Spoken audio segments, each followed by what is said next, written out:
যে কথাগুলো বলছি কথাগুলো ভালো করে শুনবে। শুধু মোবাইলের দিকে এদিক ওদিক তাকালে হবে না, কারণ অনেক সময় সনাতন ধর্মের ছেলে মেয়েকে অন্য ধর্মের লোকজন কুৎসিত প্রশ্ন করে কিনা। আর দুটো জিনিস আজকেই একটু বলে যাচ্ছি। গতকাল একটা জিনিস আমি বলতে পারিনি ওই চৌরিবাড়ির আসরে, কিন্তু আজকে বলবো, কারণ এটা তো পাশাপাশি, যাতে এই কথাটা ওখানে পৌঁছিয়ে যায়। যারা মা বাবা হয়েছেন, যারা ছেলে মেয়ে জন্ম দিয়েছেন, আমি চরণে হাত রেখে বলছি, আপনার সন্তানটা 9 বছর কিংবা 8 বছর বয়স হলেই আপনার মেয়েটাকে শালীনতা পোশাক পরাবে।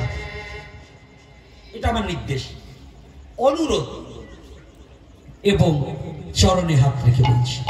কারণ আপনার মেয়েকে উন্না পড়াতে হবে এবং নিজের অঙ্গভঙ্গিটাকে ঢেকে এক জায়গায় নিয়ে যেতে হবে।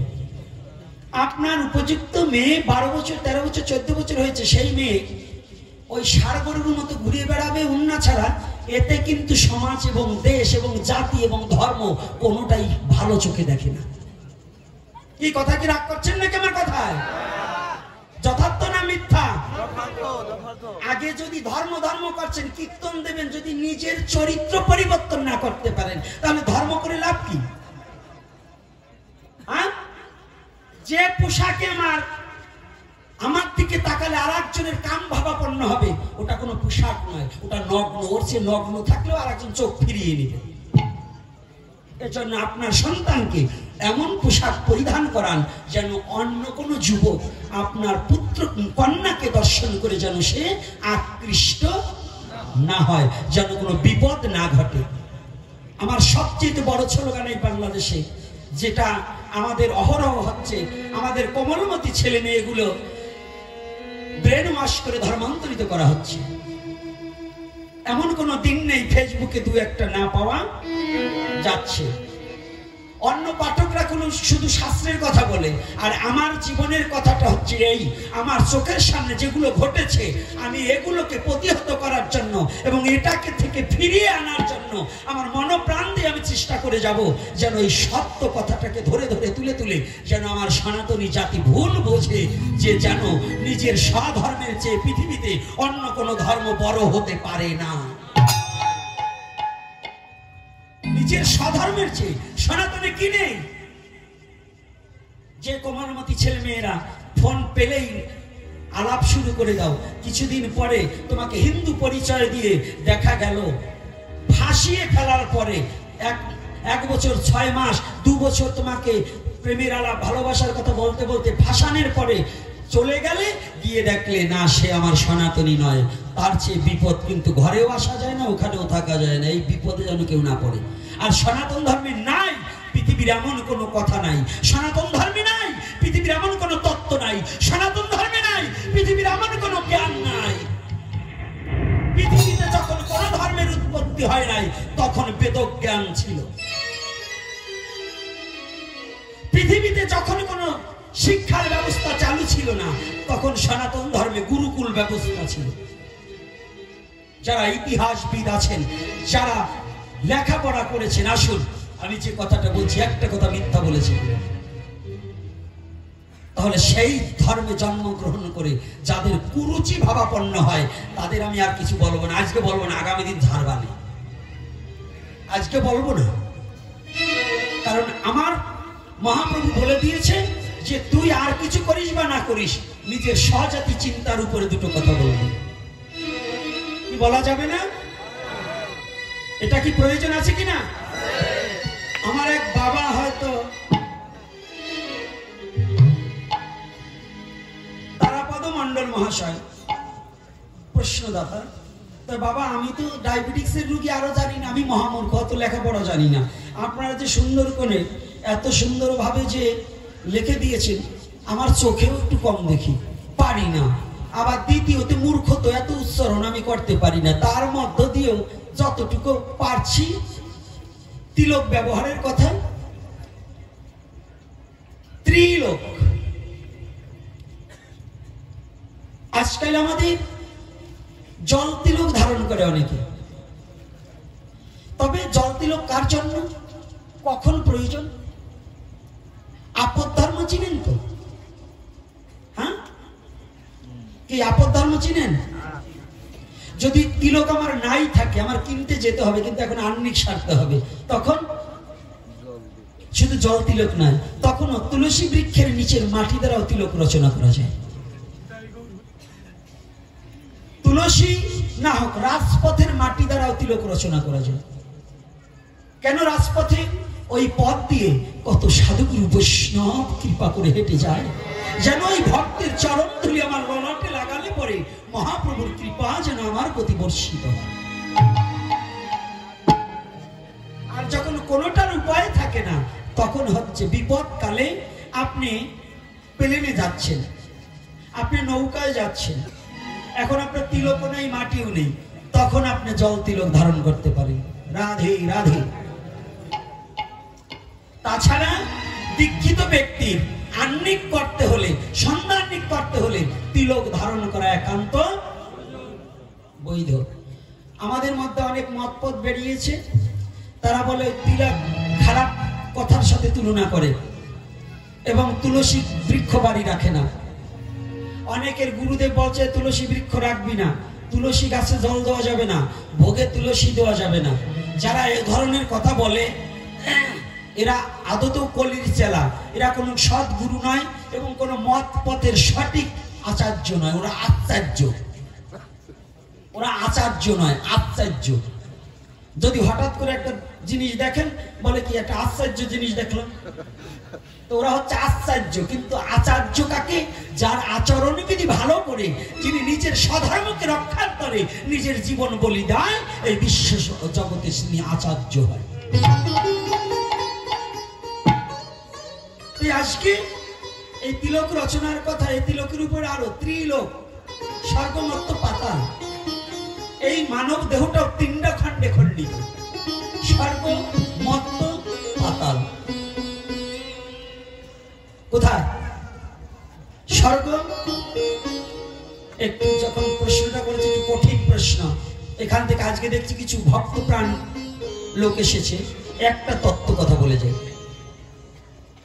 একেবারে ছোট্ট একটা কথা বলে যায়। ছোট্ট না, এটার গভীরতা বেশি। স্বর্গ কোথায়? সুখ যেটায়। সুখ কোথায়? পিতৃসত্তা ধারণ করে যেটায়। মস্তকে যখন পিতৃসত্তা থাকে, নিম্নগতি যত সময় না হয়, তখন আনন্দ, শক্তি, শান্তি সব থাকে, সুখ থাকে। কি বাবা, থাকে কিনা? আর যখন মৈথুনে এই সত্তা যখন নিম্ন গতি হয়, তখন এই পাতালে যখন প্রবেশ করে, তখন আনন্দ, হ্যাঁ, কি সব শেষ না? কি বাবা, সব শেষ কিনা? তাহলে এখানে বলছি, এই ত্রিলোককে চিনতে হলে তিলক ধারণ করতে হয়। তিলক ধারণ করে কোথায়? দ্বাদশ জায়গায়। দ্বাদশ জায়গা কি? এই দেহটা বৃন্দাবন ধাম। তাহলে এই দেহটা যদি বৃন্দাবন হয়, এই বৃন্দাবনে পরমাত্মা রূপে কৃষ্ণ আছে সেটাই, আর দ্বাদশ রাখালের রূপে আমার গোবিন্দ সখাদের নিয়ে এই দেহ নিত্য বৃন্দাবন ধামে গোচরণে খেলা খেলায়।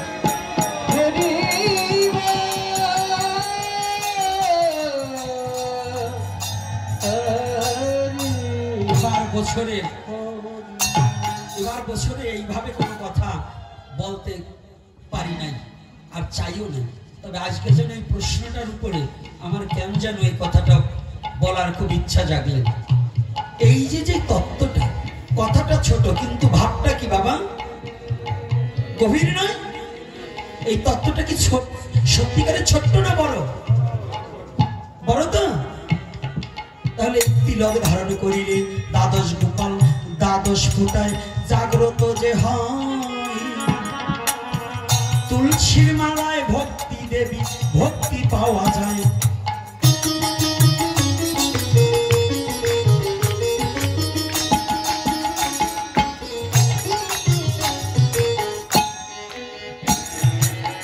কি মিথ্যা নাকি? ভক্তির জননী তুলসী, তারে ভালোবাসা চাই। তুলসী ভালোবাসিলে গোবিন্দ কৃপা হবে, মিথ্যা ভেব না সবাই।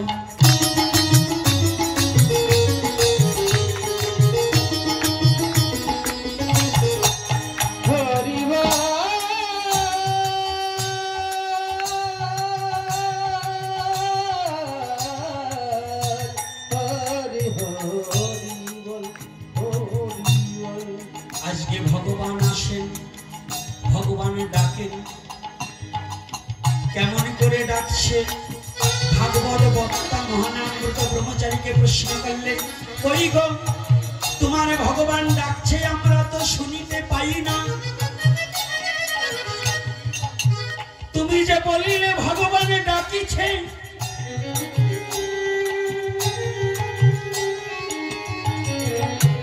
আমরা তো শুনিতে পাই না। প্রশ্ন করতে বলেন, আমরা শুনতে পাচ্ছি না, কই ভগবান ডাকছে? বলছে কান পেতে শোনো, ওই তো ভগবান ডাকছে। বলছে তোমার কথা শুনতে পাচ্ছি, আমি ভগবানের ডাক তো শুনতে পাচ্ছি না।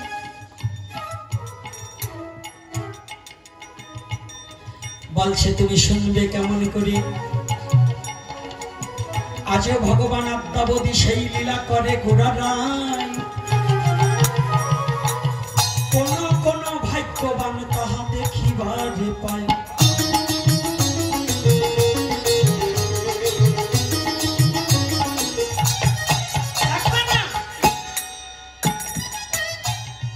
সব কথা গ্রহণতে থাকে না। এই ভাগবতে লেখা হয় তারপর যুগে, আরো যদি বলি সত্য যুগে ছিল। শ্রীমদ ভগবত গীতা কিন্তু তারপর যুগের নয়। গীতার মধ্যে গীতা জ্ঞান ইহা পৃথিবীর সৃষ্টির আগে রয়।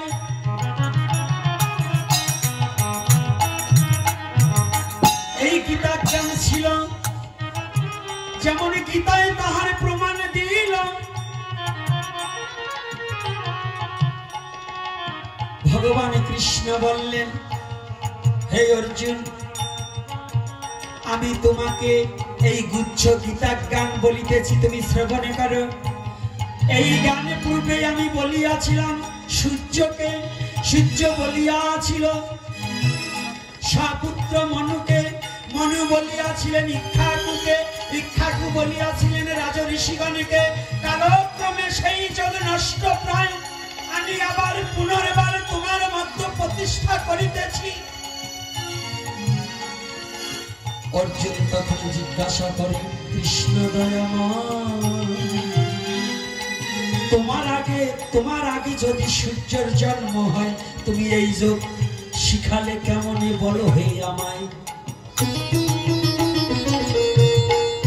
অর্জুন প্রশ্ন করছে, দাঁড়াও কৃষ্ণ, তোমার জন্ম আগে না সূর্যের জন্ম আগে? যদি তোমার আগে সূর্য জন্মগ্রহণ করে থাকে, তাহলে কি করে তুমি এই যোগ তত্ত্ব সূর্যকে শেখাবে? কি গীতায় আছে কিনা? ভগবান বললেন, অর্জুন তুমি ভুলে গেছো, তুমি তো জীব, আমি ঈশ্বর, এজন্য বহুবার জন্মে আছি। তুমি আর আমি, তুমি পার্থ ভুলে গেছো, জ্ঞাত আছি আমি। অর্জুন, আমি ঈশ্বর, আমার সব মনে আছে, ভূত ভবিষ্যৎ সব আমি জানি, আমি দেখি, আমি বুঝি। তুমি জীব, তুমি এক আঙুলের ওই পাশেও কিছু জানো না। রাধে রাধে। একটা টিনের বেড়া কতটুকু পাতলা, পাতলা না? তার ওই পাশে কি হচ্ছে আমরা দেখতে পারি। আর ভগবান না পারে এমন কোন জায়গা আছে যে না দেখে? কি দেখে কিনা? তাহলে এখানে কি বললেন? বহুবার জন্মে আছি তুমি আর আমি, তুমি পার্থ ভুলে গেছো, জ্ঞাত আছি আমি। মানে আমি জানি, আমার ওটা জানা আছে। তা বলছে কি, তাহলে গীতার মীমাংসায় কি পাওয়া যায়? সূর্যের জন্ম পৃথিবীর জন্মের আগে হয়। তাহলে সত্য যুগে গীতা জ্ঞান ছিল, সেই জ্ঞানকে যেমন একটা বস্তু ট্যাকেরাটে ছিল, একটা গুদামে ছিল, ওখান থেকে আর একজনের প্রয়োজন, তাকে একজন এনে অর্পণ করলো। এখন কি বস্তুটা কি এখানে এই খালিয়াতে কিংবা সেন্দিয়ার বস্তু না ট্যাকেরাটের বস্তু ছিল? খালিয়ায় বসে যারা দেখেছে, সেন্দিয়ায় বসে যারা দেখেছে, ওরা ভাববে কি এইখানের বস্তু। আর যে বইয়ে এনেছে সে জানে যে মাল এই জায়গার না অন্য জায়গা। রাধে রাধে। কায়দা আছে সনাতন ধর্মে, কায়দা আছে না? সনাতন ধর্ম বুঝতে হলে কায়দা আছে বাবা, সাধনা করে বুঝতে হয়। এইবার কি করেছি? মহানামজি বললেন, তুমি শ্রবণ করবে কি করে? বলছে, কেন?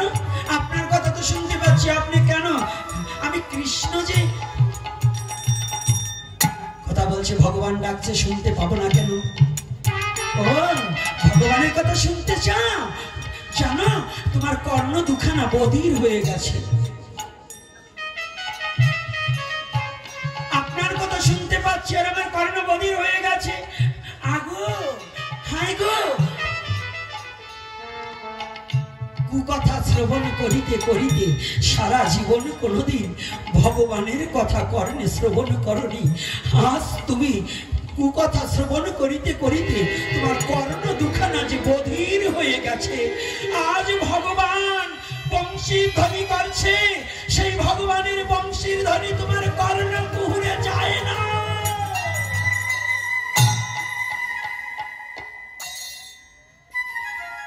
বৃন্দাবন তো অনেক দূরে, বৃন্দাবন তো অনেক দূরে। ওখানে বাঁশি বাজালে কি শোনা যায়? না না না, তুমি যা মনে করছো তা নয়।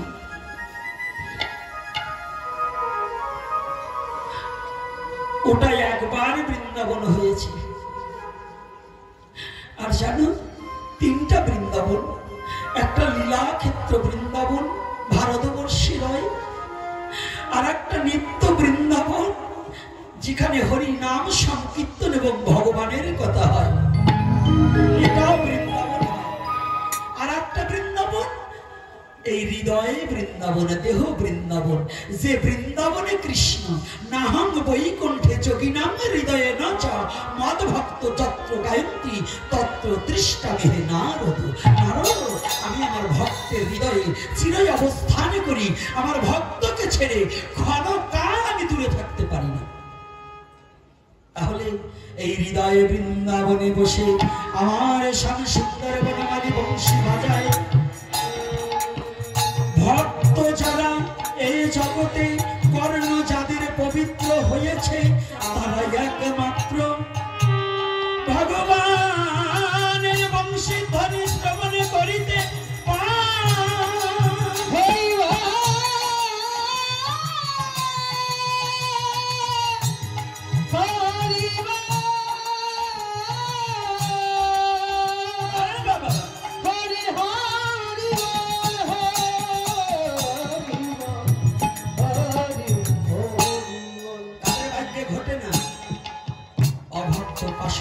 যারা এই বাঁশি শোনে না তারা। আর এই বাঁশি শুনিতে হলে নো দাই সেলফ, নো দাই সেলফ।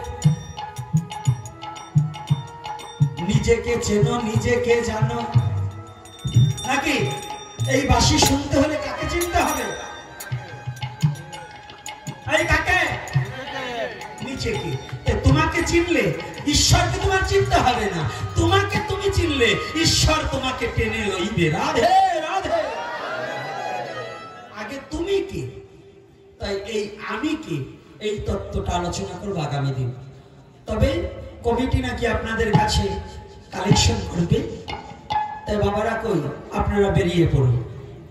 যারা কমিটির হাত শক্ত করার জন্য ভক্তরা কিছু দিয়ে দেবেন, আর যারা ভাগবতের দক্ষিণে দেবেন তারা আলাদা দেবেন। কিন্তু কমিটিকে কিছু দিতে হবে, কারণ যুব সমাজের যে আয়োজন, আমের আসনে কখনো কোনো আহার গ্রহণ করা যাবে না, ওখান থেকে বাইরে গিয়ে করতে হবে।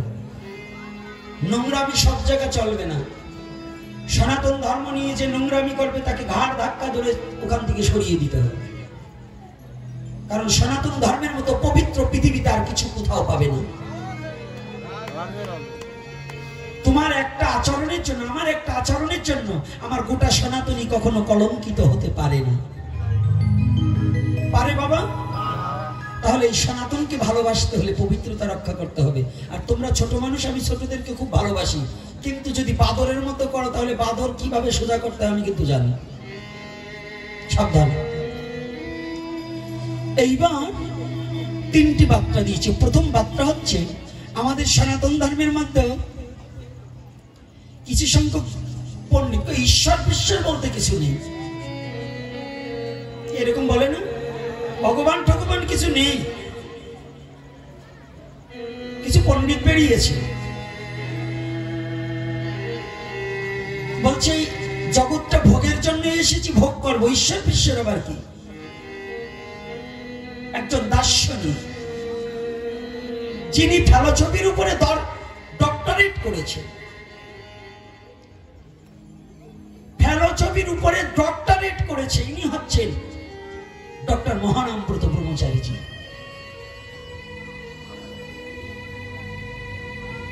সে ব্যক্তি বললেন, তোমরা যারা বলছো ঈশ্বর নেই, হ্যাঁ ঈশ্বর আছে। প্রথম বার্তাটা, 3টি বার্তার প্রথম বার্তাটাই দিলেন ঈশ্বর আছেন।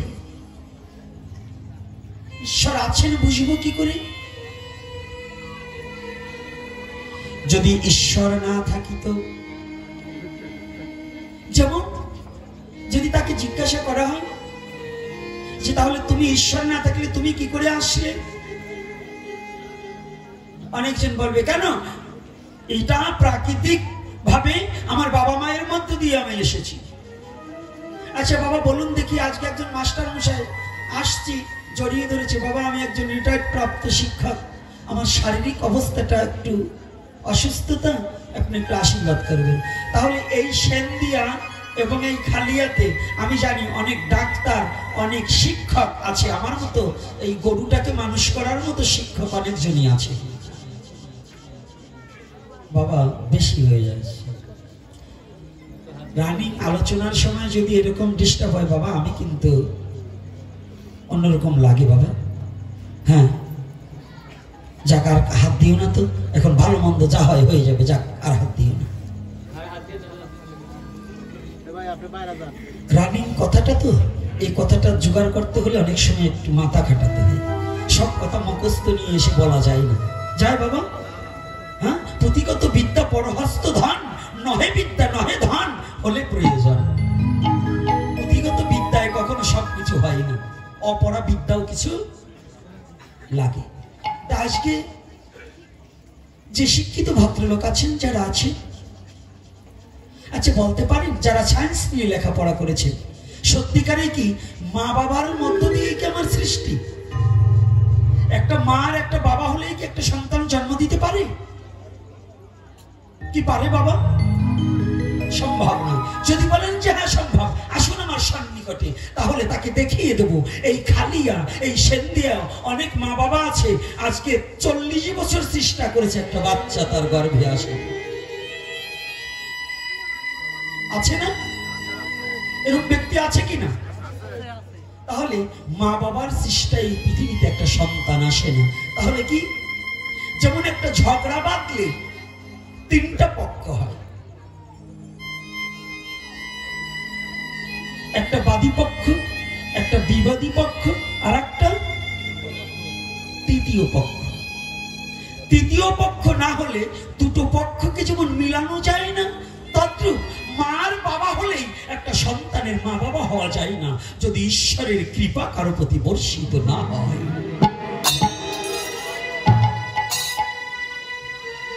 কতজন যে পণ্ডিতরা ভাবে ঈশ্বর বলতে কোনো জিনিস নাই, ওই পণ্ডিতরা একটু ভেবে দেখুক কতজন চেষ্টা করে করে সারা জীবনের তার চেষ্টা করছে একটু বাবা হব, একটু মা হব, কিন্তু ঈশ্বরের ইচ্ছা ছাড়া তাহা সম্ভব নয়। কত ডাক্তার পর্যন্ত, কত গবেষক, কত মেডিসিনবিদ পর্যন্ত পরাভূত হয়ে গেছে, হয়েছে কিনা? যদি কোনো পণ্ডিত এখন দাঁড়িয়ে বলবে এখন আর আমাদের মাও লাগে না, টেস্ট টিউবের মধ্যে বাচ্চা হয়, আরে বাবা টেস্ট টিউবে ওই ভগবানের প্রদত্ত বীজ ছাড়া কখনো টেস্ট টিউবে বাচ্চা গঠন হয় না, হয়? তাহলে ওটার মধ্যেও ভগবানের কৃপা আছে কিনা? তাহলে ভগবান আছেন।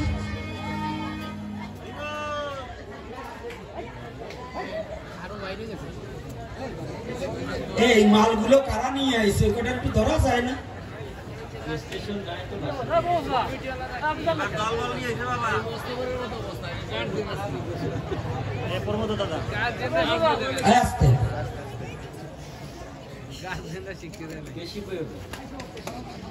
না, একটা জিনিস বুঝতে হবে, আমি আগেই বলছি কমিটিকে, যে পিছনে 2জন ছেলে থাকবে দাঁড়িয়ে,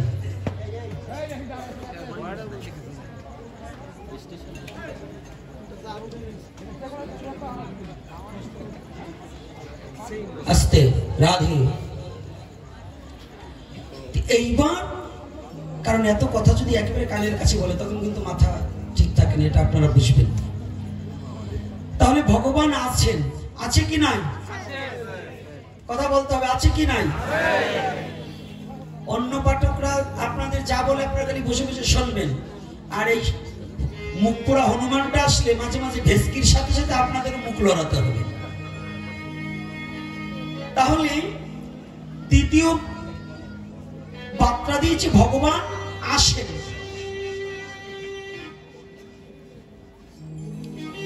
এ কথাটা কেমন? ভগবান আসেন, হ্যাঁ ভগবান আসেন। কোন জ্ঞানী চাই ঈশ্বর দর্শন। জ্ঞানী বললেন না, ভগবান ঈশ্বর নিরাকার, ঈশ্বর কখনো সাকার হয়ে পৃথিবীতে আসতে পারে না, এটা জ্ঞানী বলে। আর ভক্ত বললেন না, ভক্ত বললেন ভগবানকে যদি কেউ ডাকার মতো ডাকতে পারে তাহলে ভগবান আর গোলকে থাকতে পারে না। যদি কোনো ভক্ত ভগবানকে ভক্তি চিত্তে যদি হৃদয় দুয়ার খুলে দিয়ে যদি ভগবানকে কেউ ডাকার মতো একবার ডাকতে পারে, ওরে ভগবান ওই নিরাকারত্ব ছেড়ে দিয়ে সাকার মূর্তি ধরে ভগবান এসে ভক্তের সম্মুখে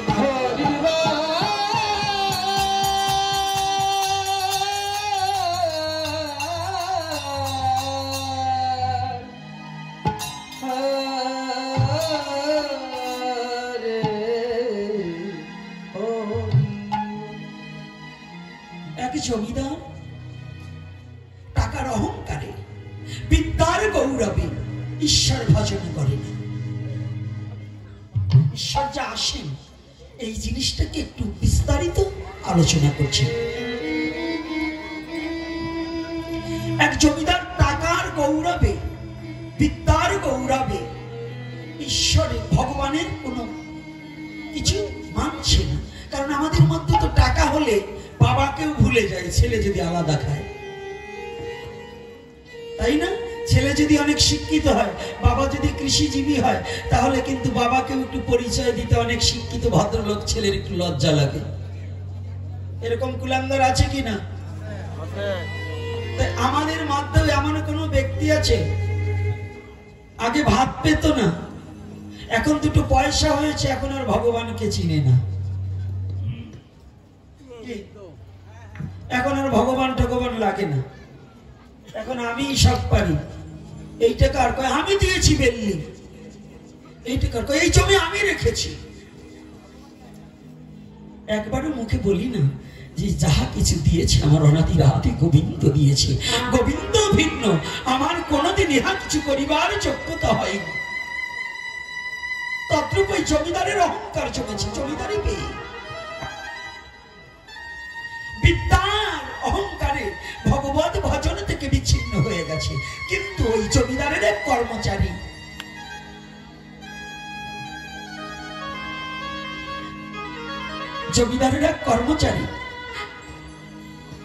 যখন তার কাছে চাকরিতে যখন জয়েন করবে তার আগে এসে বলছে, বাবু জমিদার বাবু আমি একটা কথা বলবো। বলছে কি?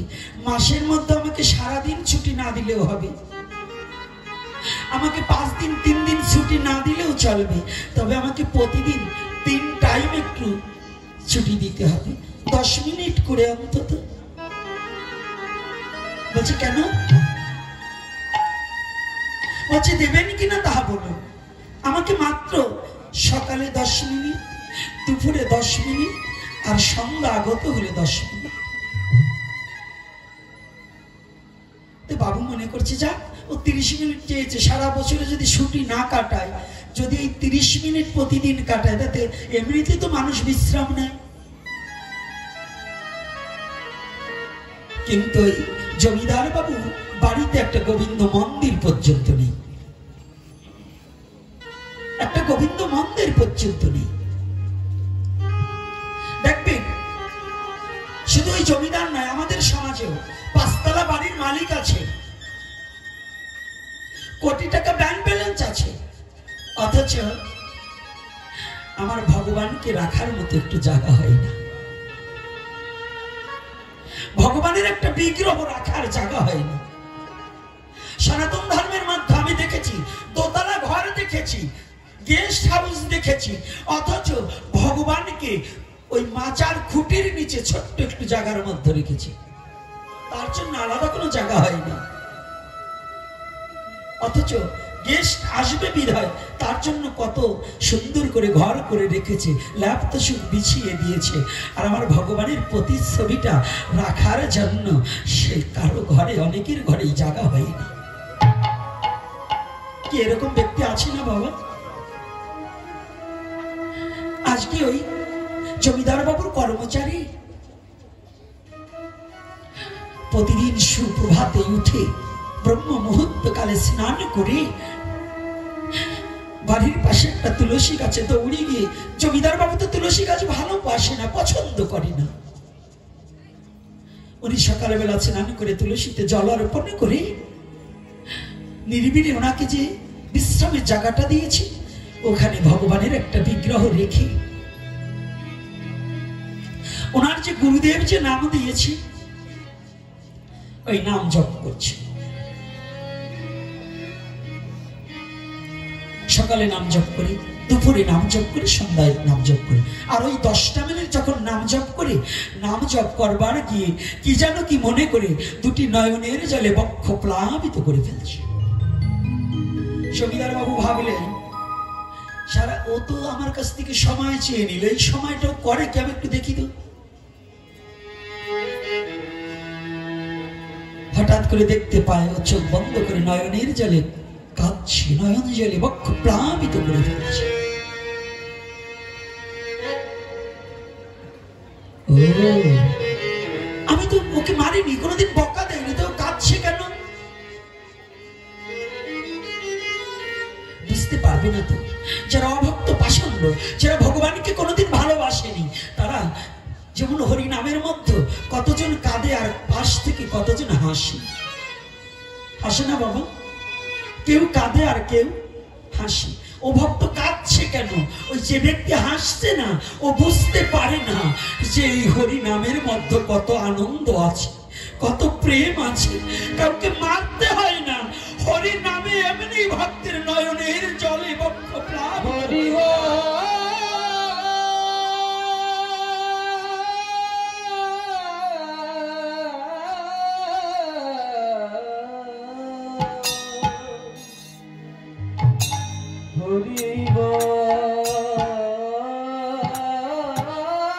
শুদ্ধ ভক্তকে আঘাত দিতে হয় না, বিনা আঘাতে মধুমাখা কৃষ্ণ নাম শুনলেই তার নয়নের জলে বক্ষ প্লাবিত হয়ে যায়। কেন গো? নামে যে কত মধু আছে, একমাত্র ভক্তে জানে। নামামৃত মধু আস্বাদন করে, নামামৃত সুধা আস্বাদন করে দেহমান জীবন যৌবন ওই নামের মাঝে যে জন ডুবিয়ে দিয়েছে, এটা তো আর লোকে জানবে না। অবিবাহিত কন্যাকে যদি বলা হয় মা একটা সন্তান প্রসবের কেমন বেদনা, সে যেমন সন্তান প্রসবের বেদনা জানে না, তদ্রূপ জগতে কোনোদিন যারা ভগবানকে ভালোবাসেনি তারা কোনোদিন এই কৃষ্ণ বলে কাদার মর্ম কোনোদিন কেউ জানে না। কৃষ্ণ নামে যে কত আনন্দ, এই হরি নামে যে কত বড় প্রেম, এটা একমাত্র হরি ভক্ত ছাড়া জগতের মাঝে বাকি যারা ভজন করেনি তারা কোনোদিন জানতে বুঝতে পারে না।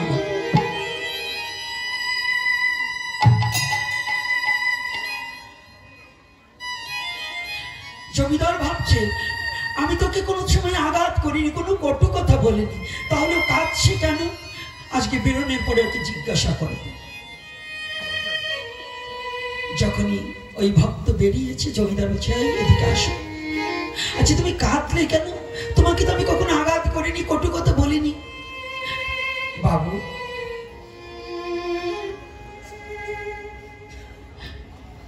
আপনি দেখেছেন আমি কান্না করেছি, এটা আমার দুঃখের কান্না নয়। আমি কাঁদছি। আমার গুরুদেব যে নাম দিয়েছে বলেছিল এই নাম ধরে ডাকলে পরে একদিন অনাদি রাধি গোবিন্দ তোকে দেখা দেবে, একদিন তুই দেখা পাবি। জানেন বাবু, আমি সেওতে নাম করছি, ডাকছি,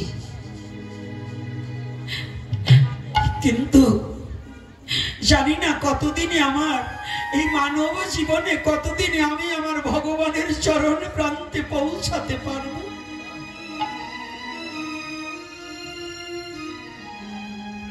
আমি কতদিনে পৌঁছাতে পারবো, আমার ভগবানের কাছে আমি কতদিনে যেতে পারবো আমি জানি না। তাই আমি কাঁদছি। আমি কাঁদি কেন? ভগবান কৃপা করে যেন একটিবার তার চরণ প্রান্তে আমাকে একটু স্থান দেয়।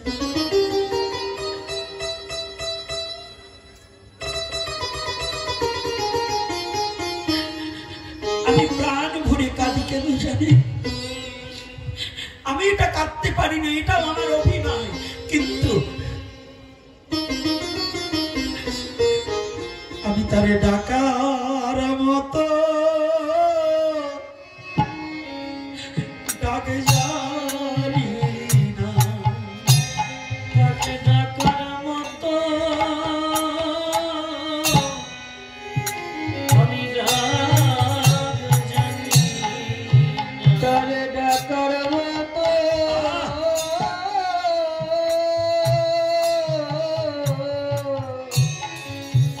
ডাক জানি না। ওরে তাইতে আমার ডাকে ওরে সারা দেয় না,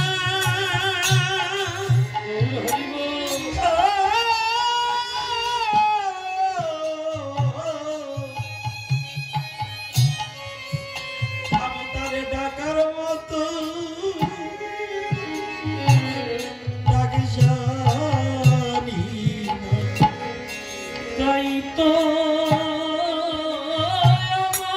আমার ডাকে জয় নিতাই গৌর হরি বল হরি বল।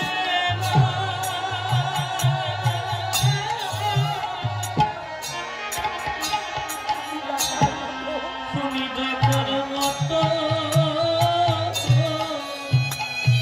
ডাক জানি না। তাই তো আমার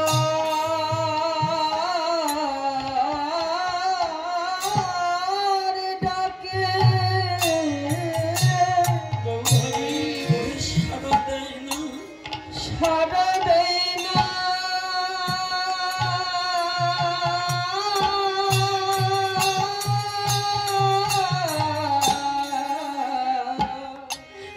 আমি ডাকার মতো, আমি তারে ডাকার মতো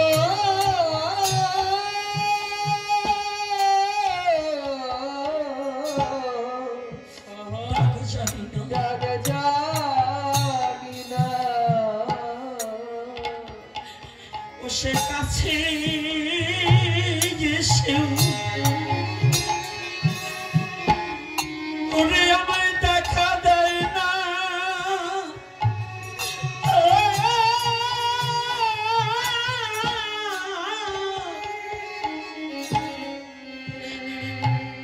আমি তারে ডাকার মতো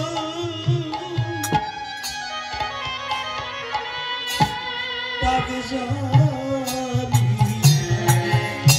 না। সে কাছে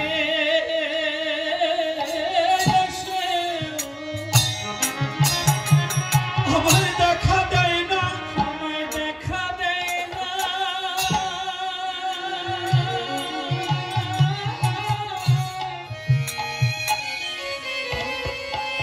আমি তারে ডাকার মতো ডাক জানি না। ওরে ডাকলে কি আর ওরে ভগবান রইতে পারে? পারে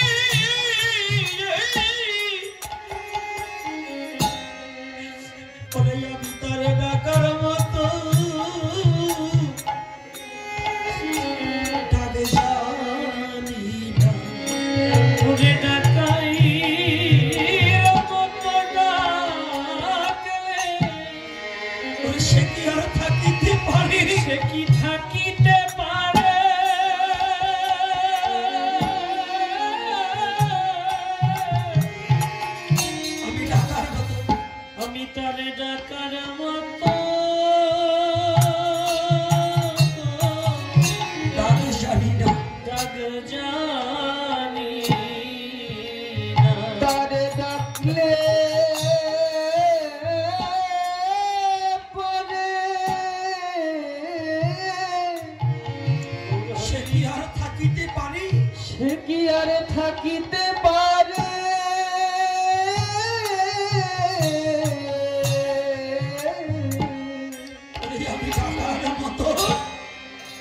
আমি তারে ডাকার মতো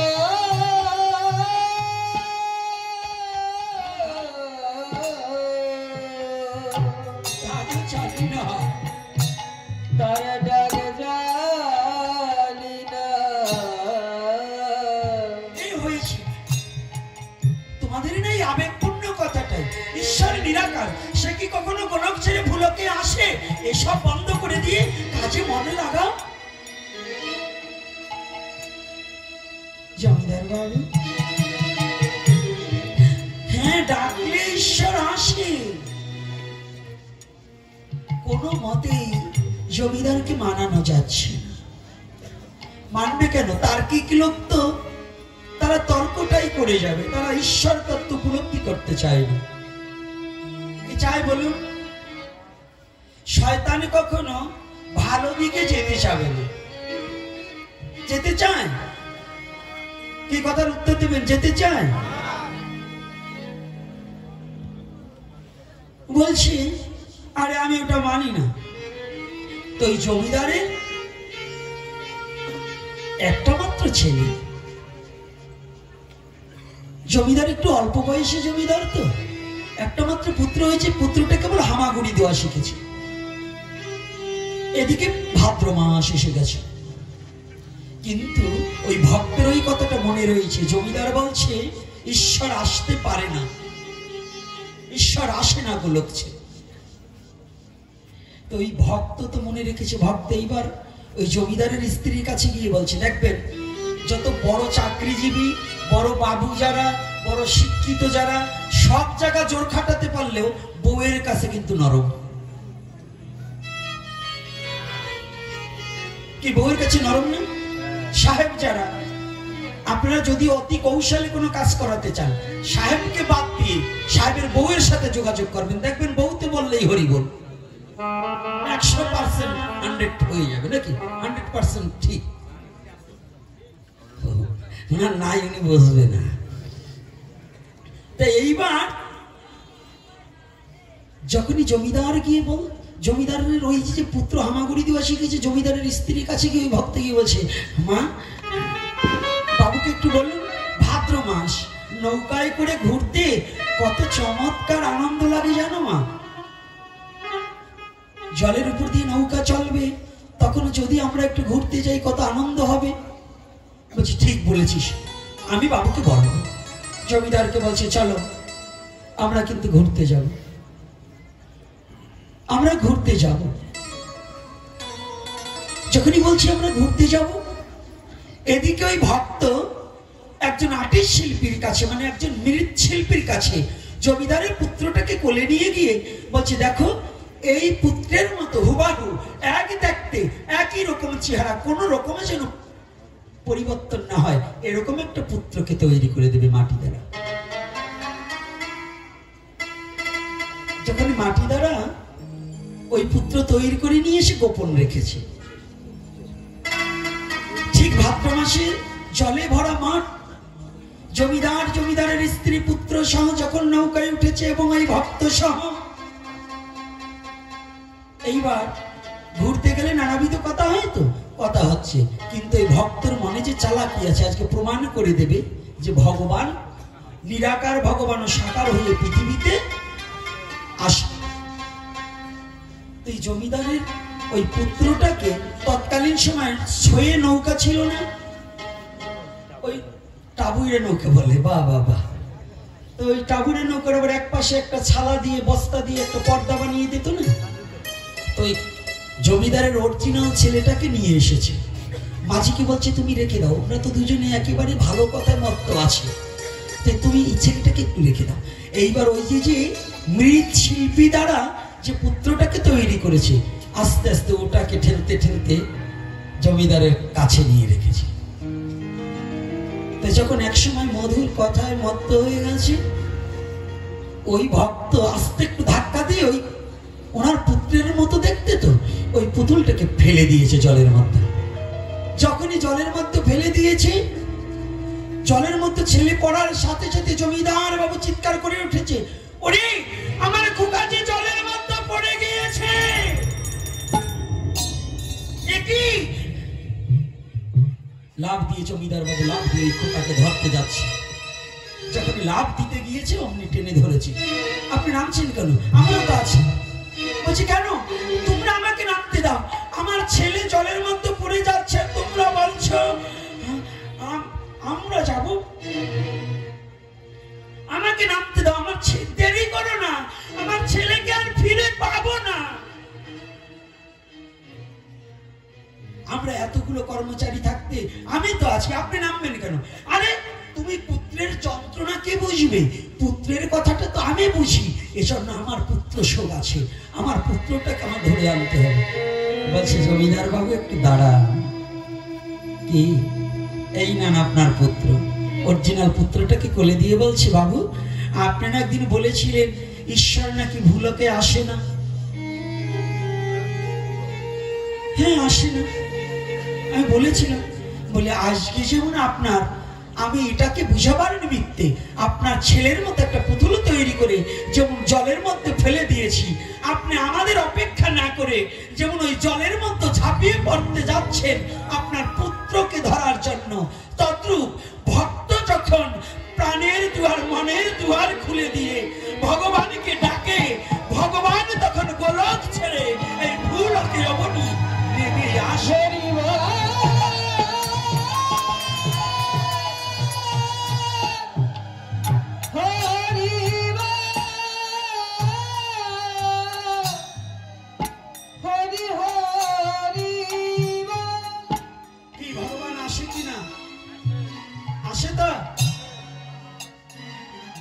নিরাকারত্ব ছেড়ে সাকারত্ব ধারণ করে তার ভক্তকে ধরবার জন্য, তার ভক্তকে রক্ষা করার জন্য, তার ভক্তকে সংসার রূপ সাগর হইতে ত্রাণ করিবার নিমিত্তে, তার ভক্তের সাথে সে মিলিবার নিমিত্তে, তার ভক্তকে ভালোবাসিবার নিমিত্তে ভগবান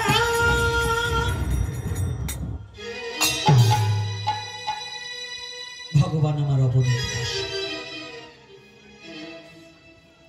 তাহলে এই যুক্তি তর্ক থাকে নাকি? জমিদার বাবু ভক্তকে জড়িয়ে ধরলেন, বাবা এতদিন আমাকে ভুল ভেঙেছে, আজ তুই আমাকে যাহা বলবি তাহা শ্রবণ করব।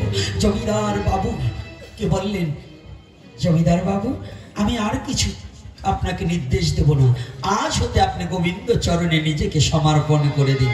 আপনি ডাকার মতো ডাকলে গোবিন্দ ঠিক আপনাকেও দেখা দেবে। দেবে কি না? তাহলে ডাকতে হবে না?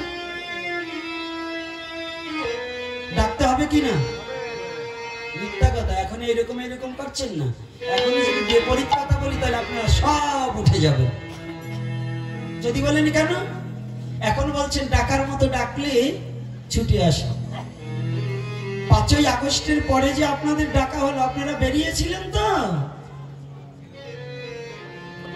কি হলো? কথা বলেন না কেন? সেই সময় বেরোন নাই, তাহলে আপনারাও স্বার্থবাদী।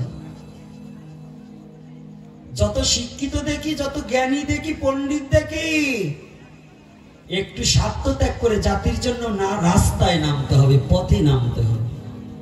নেমেছেন তো? খালি ধর্ম ধর্ম করলে কাজ হবে না। ধর্ম কি? এই ধর্ম কি? জট হয়েছে লম্বা লম্বা, হাতে এই পর্যন্ত শাখা পড়েছি, চুলে বাড়ি দিয়ে আমি কালি পেয়ে গেছি, এত সস্তা। আমি শিব পেয়ে গিয়েছি, আমি কৃষ্ণ পেয়ে গিয়েছি, এত পাও কোথা থেকে? পুষ্পাপ করে জল ব্যবহার করো না, আবার কালী পাও কোথা থেকে? কৃষ্ণ পাও কোথা থেকে? আগে নিজের অস্তিত্বের খবর জানো না, তুমি আবার ভগবান পেয়ে যাও। আগে নিজের অস্তিত্ব রক্ষা করতে শিখো। আমার কথা কি কষ্ট পাচ্ছেন নাকি? এটার কারণ কি? ধর্ম কি? ধর্মে সবাই বাঁচে বাড়ে, সম্প্রদায়টা ধর্ম না। যে বস্তুতে বাঁচা যায় বাঁচতে শিখায়, অন্যে বাঁচায় নিজে বাঁচে ধর্ম বলে জানিস তাকে। ঠাকুর অনুকূলচন্দ্র এই বাড়িটা বলেছেন কি, অন্যে বাঁচায় নিজে বাঁচে ধর্ম বলে জানিস তাকে। বাবা তুমি একটু চাপ চেপে বসে, ক্যামেরাটা লড়া হচ্ছে। তাহলে অন্যকে বাঁচাতে শেখা। আজকে আমার সনাতনী জাতি একজন বাবা লিখে দিয়েছে, বাবা লেখেন আপনারা কিন্তু সময় মতো কাউকে খুঁজে পাই না। কত কেঁদেছি, দুঃখের বিষয় এই সনাতনী জাতি কত বড় বব্বর, কত বড় মূর্খ, কত বড় দুরাচার। কালীগঙ্গা ধামে গিয়েছিলাম যে ভক্তরা যাতে আমরা সকলে একটু একত্রিত হয়ে আমরা যাতে বেঁচে থাকার তাগিদে আমরা সনাতনী এক হতে পারি, দল মত নির্বিশেষে এক হতে পারি। ওখানে গিয়ে আমরা সকলে একটু প্রাণের কথা বলবো। কালীগঙ্গা একটা ধাম, সেখানে ওই কালীগঙ্গার বনগ্রামের লোকে কি করেছে জানেন?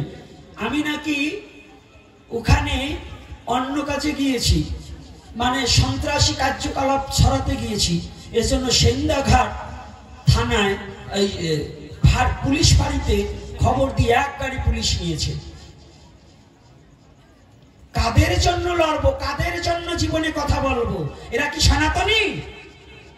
যে এই কাজটা করেছে, আমি ওই গ্রামের সবাইকে দোষ দেবো না, ওখানটা একটা মহাতীর্থ, কিন্তু যে করেছে জানতে হবে এর জন্মে ত্রুটি আছে। কারণ যদি জন্মে ত্রুটি না থাকতো তাহলে স্বজাতি চিন্তা থাকতো, নিজের জাতির প্রতি টান থাকতো, নিজের জাতির প্রতি উদারতা থাকতো। আর জাতিকে নিঃস্ব করার জন্য এরা নিজের জাতিকে বিপদে ফেলার জন্য আজকে কর্তা যে প্রশাসনকে ডাকছে না, এই প্রশাসন দাঁড়িয়ে দাঁড়িয়ে রয়েছে, হিন্দু বাড়িতে আগুন দিয়েছে, এই প্রশাসন তার একটা বিচার করেনি।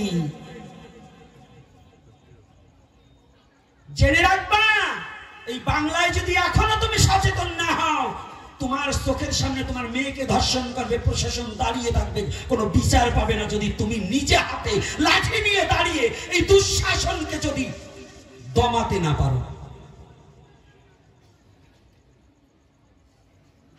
অন্যায় ভাবে যদি কেউ আমাকে নষ্ট করতে চায় তাহলে তাকে প্রতিহত করো, তার বিরুদ্ধে রুখে দাঁড়াও, এটাও একটা ধর্ম। যদি তা না হতো শ্রীমদ্ ভগবত গীতার মধ্যে কোনো যুদ্ধ হতো না। কৃষ্ণ কৃষ্ণ বলে লাফান, গলায় কতটি তুলসীর মালা দিয়ে, কপালে এক গোছা তিলক দিয়ে খালি কৃষ্ণ বলে লাফালাফি করেন। আরে কৃষ্ণ কি বলেছে সেটা একটু শুনুন। খালি লাফালে কাজ হবে না, লাফানিটা বন্ধ করে নিজের স্বজাতি চিন্তাটাকে একটু হৃদয়ে ধারণ করুন। আপনার অস্তিত্ব যদি রক্ষা না করে, কৃষ্ণ বলে খাবার কপালে জুটবে না। ওই যে ময়দার ধোকা, কাশ্মীরি ছানার রসা, ও কপাল থেকে মুছে যাবে না যদি নিজের স্বজাতি না থাকে। রাগ করছেন নাকি? বলুন শিক্ষিত বাবারা যারা আছেন, কথা কি এক না দুই? সঠিক। আজকে আমরা তো লাফালাফি করছি, মুলাবাসুরের মতো লাফালাফি করছি, কিন্তু এটা না একটু জ্ঞান বিবেকের মধ্য দিয়ে একটু ভেবে দেখুন কোথায় আমরা ছুটে চলেছি, কোথায় আছি। এই পর্যন্ত কবে পেয়েছেন সনাতনীদের বিচার? পেয়েছেন? এত দুর্যোগ গেল, সনাতনীদের এত কিছু হয়েছে, কোনোদিন কোনো বিচার পেয়েছেন? এখনো পাবেন না। এই অন্তর্বর্তী সরকারও আপনাকে বিচার দেবে না, দেয়নি, দেবে না। রসুনের পিছনটা সব কুয়া আলাদা আলাদা হতে পারে, কিন্তু গুড়া কয়টা? পণ্ডিত মশাই, গুড়া কয়টা? পণ্ডিতরা এখন কথা বলবে না, কয়েক আমরা তো রসুন খাই না। খাও না, বাজারে তো দেখো। একটা কথা জেনে রাখবে, বাংলাদেশে কেউ সবার কণ্ঠরোধ করা যাবে, আমাকে ভয় দেখিয়ে কোনো আমার কণ্ঠরোধ করতে পারবে না। আমি মৃত্যুর জন্য প্রস্তুত হয়েছি, তবু আমার এই সনাতনী জাতির যদি অন্যায় কোথাও হয় তার প্রতিবাদ আমার মুখে হবে, হবে, হবে।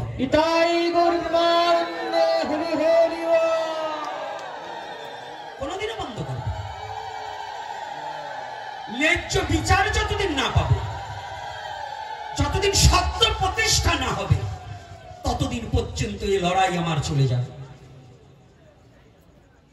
এটা আমি বুক ফুলিয়ে বলে যাই, এখানে না সারা বাংলাদেশ আমি বলেছি। পেয়েছে? তাই এজন্য বলছি লাঠির দ্বারা কারো সাথে লড়ব না, আমাদের সন্ত্রাসী কার্যকলাপ নয়। আমাদের একটাই সনাতন ধর্ম, সন্ত্রাসী কার্যকলাপ শিক্ষা দেয় না। সনাতন ধর্ম প্রেমের ধর্ম, দয়ার ধর্ম, করুণার ধর্ম, ভালোবাসার ধর্ম। ভালোবাসা দিয়ে আমরা জগৎকে জয় করতে চাই। ভালোবাসার মধ্য দিয়ে বহির্বিশ্বের লাখো লাখো খ্রিস্টান সনাতন ধর্ম গ্রহণ করেছে, করেনি? এই করেছে কিনা? এটা কে করেছে? ভক্তি সিদ্ধান্ত সরস্বতী ঠাকুর মহাশয়ের কৃপায় অভয়চরণা ভক্তি বেদান্ত প্রভুপাদ 60 বছরের বৃদ্ধ হয়েও হরি নামের মধ্য দিয়ে বিশ্বকে জয় করে দিয়েছে। আজকে সারা বিশ্বে কৃষ্ণ মন্দির হতে চলছে। রাধে রাধে।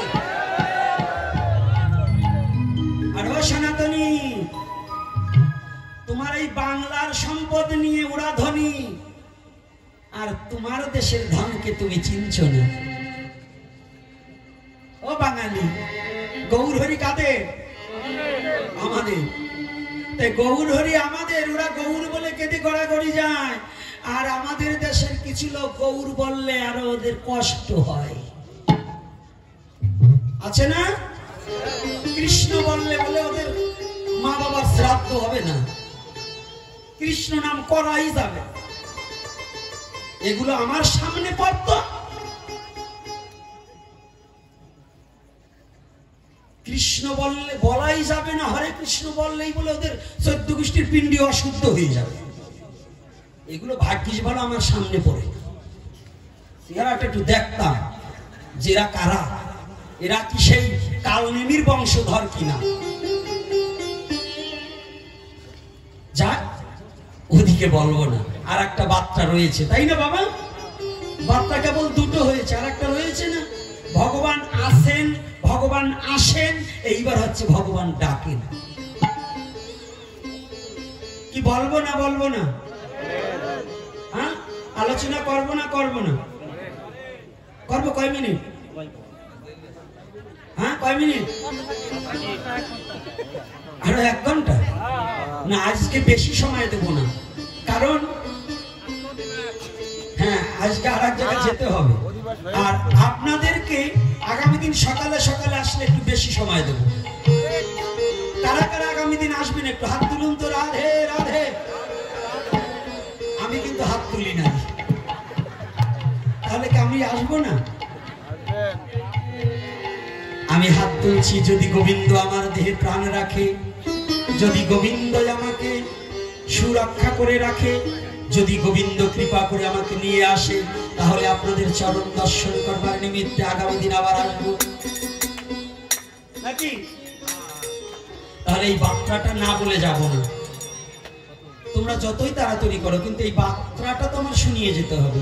সে বার্তাটা কি? ভগবান ডাকে। এই ভগবান জীবকে ডাকে। সারা জীবন শুনেছেন ঈশ্বরকে জীব ডাকে, নাকি? মাস্টার মশাই কোনটা? আরো মাস্টার মশাইরা কয়েকজন আছেন আমার দেখতে পাচ্ছি। আমার ছেলেরাও কয়েকজন শিক্ষক আছে, ওগুলো হাত তুলতেছে না ভয়তে যে বাবা আবার কোনটা বলে।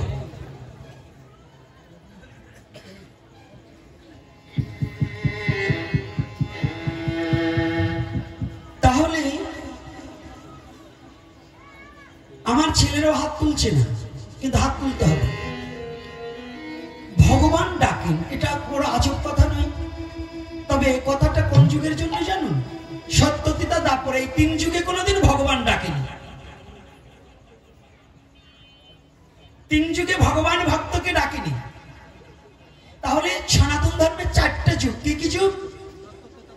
সত্য, ত্রেতা, দাপর, কলি। হ্যাঁ যুব সমাজ, তোমাদের প্রশ্ন আগে শুনে রাখো। যে কথাগুলো বলছি, কথাগুলো ভালো করে শুনবে। শুধু মোবাইলের দিকে এদিক ওদিক তাকালে হবে না, কারণ অনেক সময় সনাতন ধর্মের ছেলে মেয়েকে অন্য ধর্মের লোকজন কুৎসিত প্রশ্ন করে কিনা? আর দুটো জিনিস আজকেই একটু বলে যাচ্ছি। গতকাল একটা জিনিস আমি বলতে পারিনি ওই চৌরিবাড়ির আসরে, কিন্তু আজকে বলবো, কারণ এটা তো পাশাপাশি, যাতে এই কথাটা ওখানে পৌঁছিয়ে যায়। যারা মা বাবা হয়েছেন, যারা ছেলে মেয়ে জন্ম দিয়েছেন, আমি চরণে হাত রেখে বলছি, আপনার সন্তানটা 9 বছর কিংবা 8 বছর বয়স হলেই আপনার মেয়েটাকে শালীনতা পোশাক পরাবে। এটা আমার নির্দেশ, অনুরোধ এবং চরণে হাত রেখে বলছি। কারণ আপনার মেয়েকে ওন্না পরাতে হবে এবং নিজের অঙ্গভঙ্গিটাকে ঢেকে এক জায়গায় নিয়ে যেতে হবে। আপনার উপযুক্ত মেয়ে 12 বছর 13 বছর 14 বছর হয়েছে, সেই মেয়ে ওই ষাঁড়গরুর মতো ঘুরে বেড়াবে ওন্না ছাড়া, এতে কিন্তু সমাজ এবং দেশ এবং জাতি এবং ধর্ম কোনোটাই ভালো চোখে দেখে না। এই কথা কি রাগ করছেন নাকি আমার কথায়? যথার্থ না মিথ্যা? আগে যদি ধর্ম ধর্ম করছেন, কীর্তন দেবেন, যদি নিজের চরিত্র পরিবর্তন না করতে পারেন তাহলে ধর্ম করে লাভ কি? যে পোশাকে আমার দিকে তাকালে আর একজনের কাম ভাবাপন্ন হবে, ওটা কোনো পোশাক নয়, ওটা নগ্ন। ওর চেয়ে নগ্ন থাকলেও আর একজন চোখ ফিরিয়ে নেবে। এজন্য আপনার সন্তানকে এমন পোশাক পরিধান করান যেন অন্য কোনো যুবক আপনার পুত্র কন্যাকে দর্শন করে যেন সে আকৃষ্ট না হয়, যেন কোনো বিপদ না ঘটে। আমার সবচেয়ে বড় স্লোগান এই বাংলাদেশে, যেটা আমাদের অহরহ হচ্ছে, আমাদের কোমলমতি ছেলে মেয়েগুলো ব্রেন ওয়াশ করে ধর্মান্তরিত করা হচ্ছে। এমন কোনো দিন নেই ফেসবুকে 2-1টা না পাওয়া যাচ্ছে। অন্য পাঠকরা কোনো শুধু শাস্ত্রের কথা বলে, আর আমার জীবনের কথাটা হচ্ছে এই, আমার চোখের সামনে যেগুলো ঘটেছে আমি এগুলোকে প্রতিহত করার জন্য এবং এটাকে থেকে ফিরিয়ে আনার জন্য আমার মনোপ্রাণ দিয়ে আমি চেষ্টা করে যাব, যেন এই সত্য কথাটাকে ধরে ধরে তুলে তুলে যেন আমার সনাতনী জাতি ভুল বোঝে যে যেন নিজের স্বধর্মের চেয়ে পৃথিবীতে অন্য কোনো ধর্ম বড় হতে পারে না। নিজের স্বধর্মের চেয়ে সনাতনে কি নেই? যে কোমলমতি ছেলে মেয়েরা ফোন পেলেই আলাপ শুরু করে দাও, কিছুদিন পরে তোমাকে হিন্দু পরিচয় দিয়ে দেখা গেল ফাঁসিয়ে ফেলার পরে 1 বছর 6 মাস 2 বছর তোমাকে প্রেমের আলাপ ভালোবাসার কথা বলতে বলতে ফাঁসানোর পরে চলে গেলে গিয়ে দেখলে না, সে আমার সনাতনী নয়। তার চেয়ে বিপদ কিন্তু ঘরেও আসা যায় না, ওখানেও থাকা যায় না। এই বিপদে যেন কেউ না পড়ে। আর সনাতন ধর্মে নাই পৃথিবীর এমন কোনো কথা নাই, সনাতন ধর্মে নাই পৃথিবীর এমন কোনো তত্ত্ব নাই, সনাতন ধর্মে নাই পৃথিবীর এমন কোনো জ্ঞান নাই। পৃথিবীতে যখন কোন ধর্মের উৎপত্তি হয় নাই তখন বেদজ্ঞান ছিল। পৃথিবীতে যখন কোনো শিক্ষার ব্যবস্থা চালু ছিল না তখন সনাতন ধর্মে গুরুকুল ব্যবস্থা ছিল। যারা ইতিহাসবিদ আছেন, যারা লেখাপড়া করেছেন, আসুন আমি যে কথাটা বলছি একটা কথা মিথ্যা বলেছি, তাহলে সেই ধর্মে জন্মগ্রহণ করে যাদের কুরুচি ভাবাপন্ন হয় তাদের আমি আর কিছু বলবো না। আজকে বলবো না, আগামী দিন ঝাড়বানে, আজকে বলবো না। কারণ আমার মহাপ্রভু বলে দিয়েছে যে তুই আর কিছু করিস বা না করিস, নিজের স্বজাতি চিন্তার উপরে দুটো কথা বলবি। কি বলা যাবে না? এটা কি প্রয়োজন আছে কিনা? আমার এক বাবা হয়তো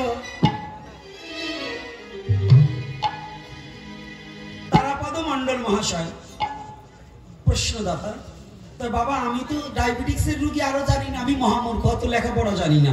আপনারা যে সুন্দর করে এত সুন্দরভাবে যে লিখে দিয়েছেন, আমার চোখেও একটু কম দেখি, পারি না। আবার দ্বিতীয়তে মূর্খ তো, এত উচ্চারণ আমি করতে পারি না। তার মধ্য দিয়েও যতটুকু পারছি তিলক ব্যবহারের কথা, ত্রিলোক। আজকাল আমাদের জল তিলক ধারণ করে অনেকে, তবে জল তিলক কার জন্য, কখন প্রয়োজন? আপদ ধর্ম চিনেন তো? হ্যাঁ, কি আপদ ধর্ম চিনেন? যদি তিলক আমার নাই থাকে, আমার কিনতে যেতে হবে, কিন্তু এখন আহ্নিক সারতে হবে, তখন শুধু জল তিলক নয়, তখনও তুলসী বৃক্ষের নিচের মাটি দ্বারাও তিলক রচনা করা যায়। তুলসী না হোক, রাজপথের মাটি দ্বারাও তিলক রচনা করা যায়। কেন রাজপথে? ওই পথ দিয়ে কত সাধুগুরু বৈষ্ণব কৃপা করে হেঁটে যায়, যেন ওই ভক্তের চরণ ধুলি আমার ললাটে লাগালে পরে মহাপ্রভুর কৃপা যেন আমার প্রতি বর্ষিত হয়।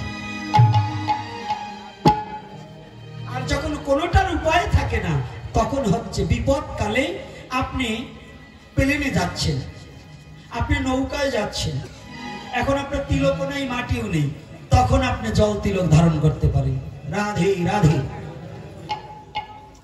তাছাড়া দীক্ষিত ব্যক্তির আহ্নিক করতে হলে, সন্ধানিক করতে হলে তিলক ধারণ করা একান্ত বৈধ। আমাদের মধ্যে অনেক মতপথ বেরিয়েছে, তারা বলে তিলক খারাপ কথার সাথে তুলনা করে এবং তুলসী বৃক্ষ বাড়ি রাখে না। অনেকের গুরুদেব বলছে তুলসী বৃক্ষ রাখবি না, তুলসী গাছে জল দেওয়া যাবে না, ভোগে তুলসী দেওয়া যাবে না। যারা এই ধরনের কথা বলে এরা আদতেও কলির চেলা, এরা কোনো সৎ গুরু নয় এবং কোনো মত পথের সঠিক আচার্য নয়, ওরা আচার্য, ওরা আচার্য নয়, আচার্য। যদি হঠাৎ করে একটা জিনিস দেখেন বলে কি একটা আশ্চর্য জিনিস দেখলাম, তো ওরা হচ্ছে আশ্চর্য। কিন্তু আচার্য কাকে? যার আচরণ বিধি ভালো করে, যিনি নিজের স্বধর্মকে রক্ষা করে, নিজের জীবন বলি দেয়, এই বিশ্ব জগতে তিনি আচার্য হয়।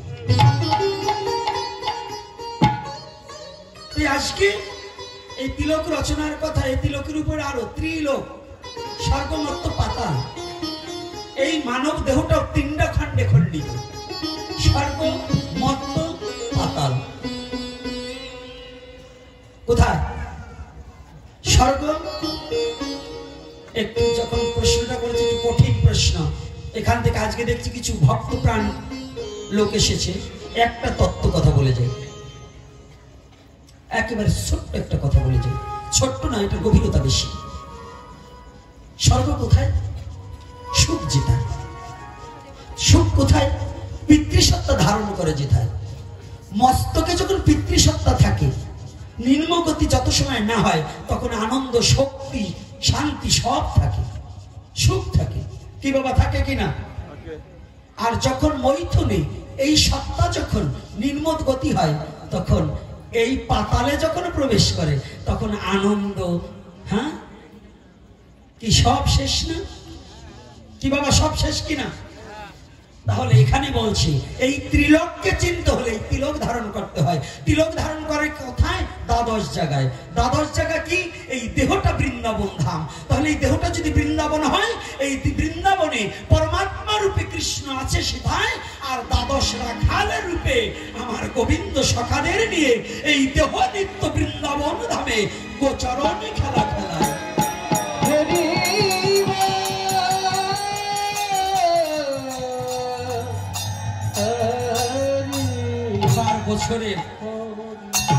এবার বছরে এইভাবে কোনো কথা বলতে পারি নাই, আর চাইও না। তবে আজকে যেন এই প্রশ্নটার উপরে আমার কেন যেন এই কথাটা বলার খুব ইচ্ছা জাগলেন। এই যে যে তত্ত্বটা, কথাটা ছোট কিন্তু ভাবটা কি বাবা গভীর নয়?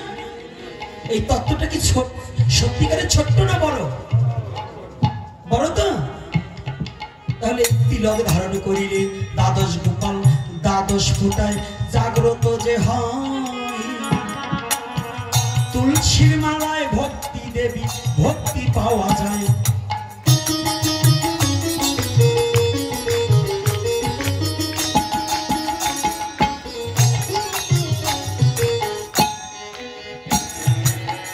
কি মিথ্যা নাকি? ভক্তির জননী তুলসী, তারে ভালোবাসা চাই। তুলসী ভালোবাসিলে গোবিন্দ কৃপা হবে, মিথ্যা ভেব না সবাই।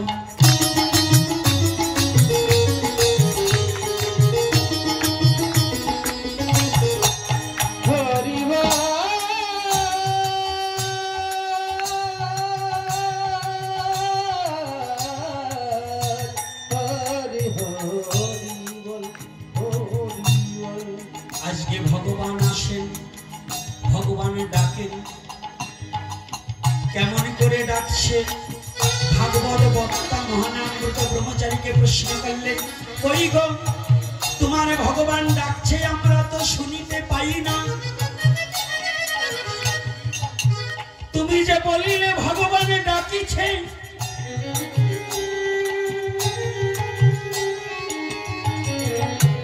আমরা তো শুনিতে পাই না। প্রশ্ন করতে বলেন, আমরা শুনতে পাচ্ছি না, কই ভগবান ডাকছে? বলছে কান পেতে শোনো, ওই তো ভগবান ডাকছে। বলছে তোমার কথা শুনতে পাচ্ছি, আমি ভগবানের ডাক তো শুনতে পাচ্ছি না।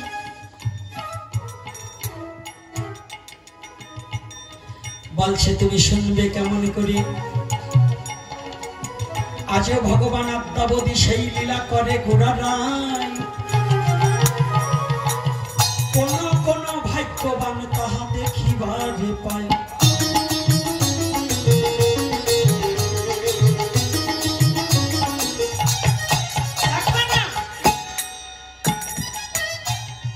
সব কথা গ্রহণতে থাকে না।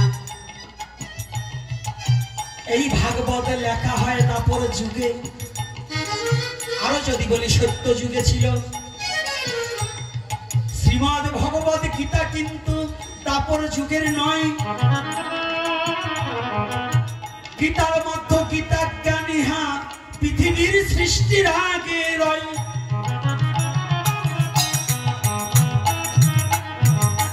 এই গীতা জ্ঞান ছিল, যেমন গীতায় তাহার প্রমাণ দিল।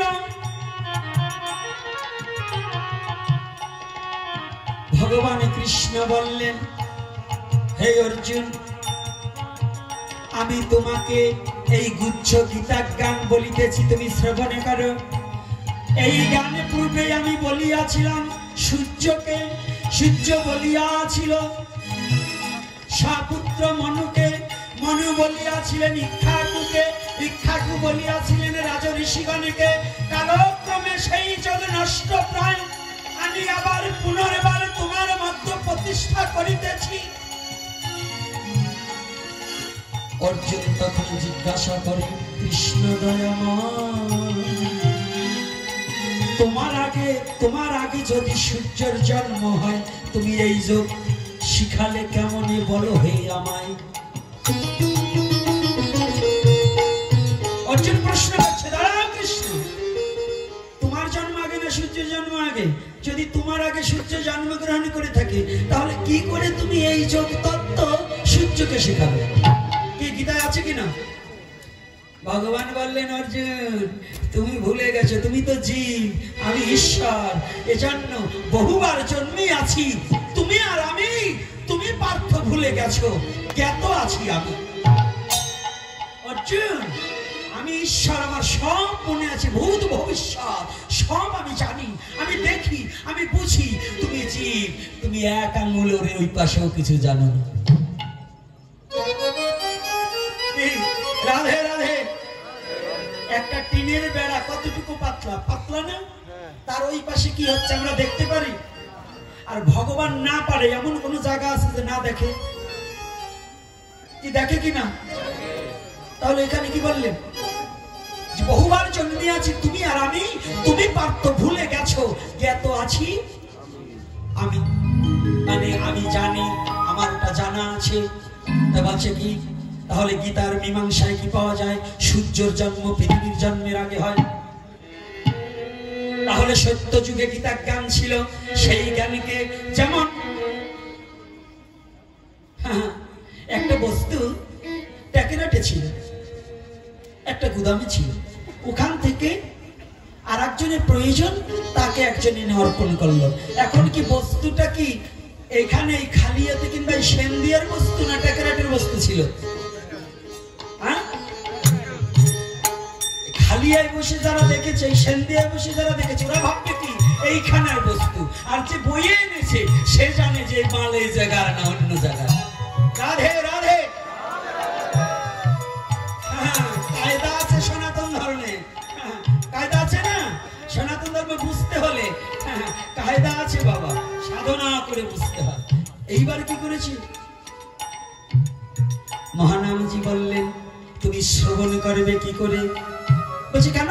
আপনার কথা তো শুনতে পাচ্ছি, আপনি কেন? আমি কৃষ্ণ যে কথা ভগবান ডাকছে, শুনতে পাবো না কেন? ও ভগবানের কথা শুনতে চাও? জানো তোমার কর্ণ দুখানা বধির হয়ে গেছে। আপনার কথা শুনতে পাচ্ছি আর আমার কর্ণ বধির হয়ে গেছে। আগো হাই গো, কুকথা শ্রবণ করিতে করিতে সারা জীবন কোনোদিন ভগবানের কথা কর্ণে শ্রবণ করনি। আজ তুমি কুকথা শ্রবণ করিতে করিতে তোমার কর্ণ দুখানা যে বধির হয়ে গেছে। আজ ভগবান বংশী ধ্বনি করছে, সেই ভগবানের বংশীর ধ্বনি তোমার কর্ণ কুহুরে যায় না।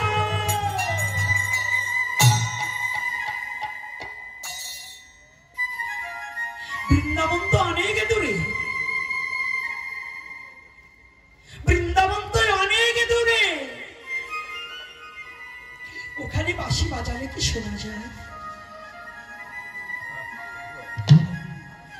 না না না না, তুমি যা মনে করছো তা নয়।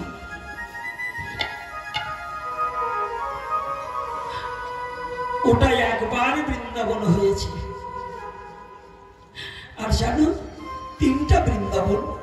একটা লীলা ক্ষেত্র বৃন্দাবন, ভারতবর্ষে নয়।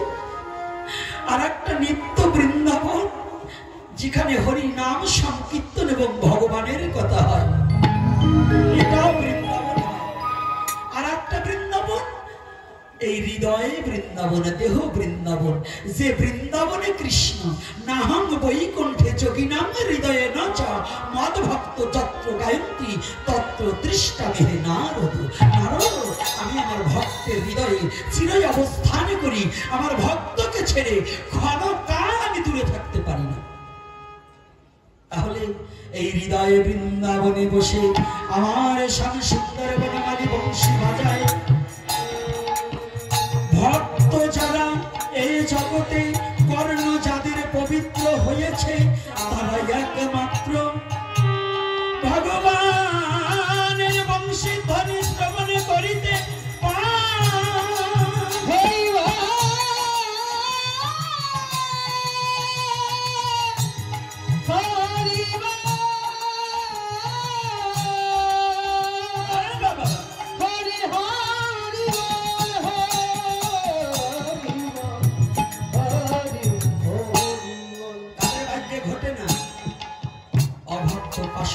যারা এই বাঁশি শোনে না তারা। আর এই বাঁশি শুনিতে হলে নো দাই সেলফ, নো দাই সেলফ। নিজেকে চেনো, নিজেকে জানো। নাকি এই বাঁশি শুনতে হলে কাকে চিনতে হবে? এই কাকে? নিজেকে। তোমাকে চিনলে ঈশ্বরকে তোমার চিনতে হবে না। তোমাকে তুমি চিনলে ঈশ্বর তোমাকে টেনে লইবে। রাধে রাধে। আগে তুমি কি, তাই এই আমি কি, এই তত্ত্বটা আলোচনা করবো আগামী দিন। তবে কমিটি নাকি আপনাদের কাছে কালেকশন করবে। তাই বাবারা কই, আপনারা বেরিয়ে পড়ুন।